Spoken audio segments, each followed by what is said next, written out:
Libye, le ministre de l'Intérieur du gouvernement d'Union nationale, Imad Trabelsi, a tenu une importante conférence de presse le 2 avril 2024 à Tripoli. Conférence de presse au cours de laquelle le ministre a annoncé la réouverture imminente du poste aux frontières de Ras Jedi qui permet des échanges commerciaux avec la Tunisie. Cette réouverture est prévue une semaine avant la prochaine fête de l'Aïd al-Fitr, sous réserve de l'absence d'obstacles. Les autorités libyennes ont fermé ce passage le 19 mars en raison d'activités criminelles perturbant la région. Une sécurisation de la zone frontalière a été entreprise avec la mise en place d'une surveillance par 2 forces du ministère de l'Intérieur et de l'état-major de l'armée.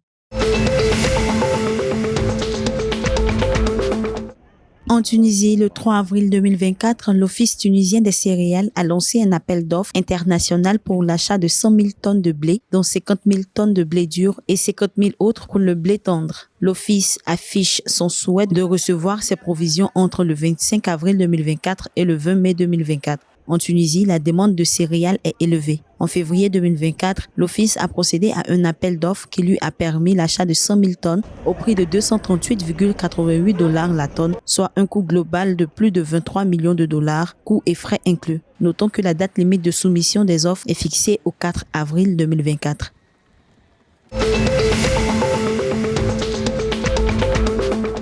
En Égypte, pour le mois de février, le secteur bancaire a enregistré une augmentation significative du volume de liquidités locales. Le récent communiqué de la Banque centrale d'Égypte a annoncé une hausse de la masse monétaire à 2 528 milliards de livres égyptiennes en février contre 2 370 milliards de livres égyptiennes en décembre 2023. Parallèlement, la monnaie en circulation en dehors du système bancaire a augmenté pour atteindre 1104 milliards de livres égyptiennes. L'augmentation est également notée au niveau du volume des dépôts, du volume des certificats à terme et aussi des dépôts en devises.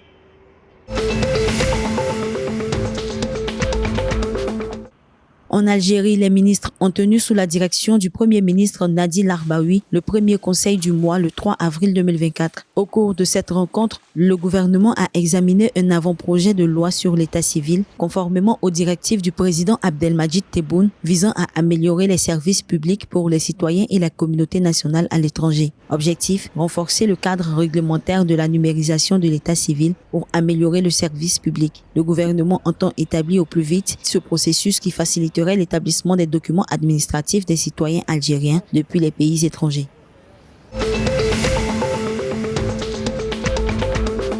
Le Maroc sera représenté dans l'arbitrage des Jeux olympiques de Paris 2024. La commission des arbitres de la FIFA a désigné 89 représentants du corps arbitral pour officier lors des tournois olympiques de football. Classement parmi lesquels figurent Bouchra Karboubi et Fatia Djermouni, 2 arbitres féminines marocaines qui officieront les tournois de football féminin prévus du 25 juillet 2024 au 10 août 2024. Notons que 10 arbitres africains ont été sélectionnés pour officier aux Jeux olympiques de Paris 2024.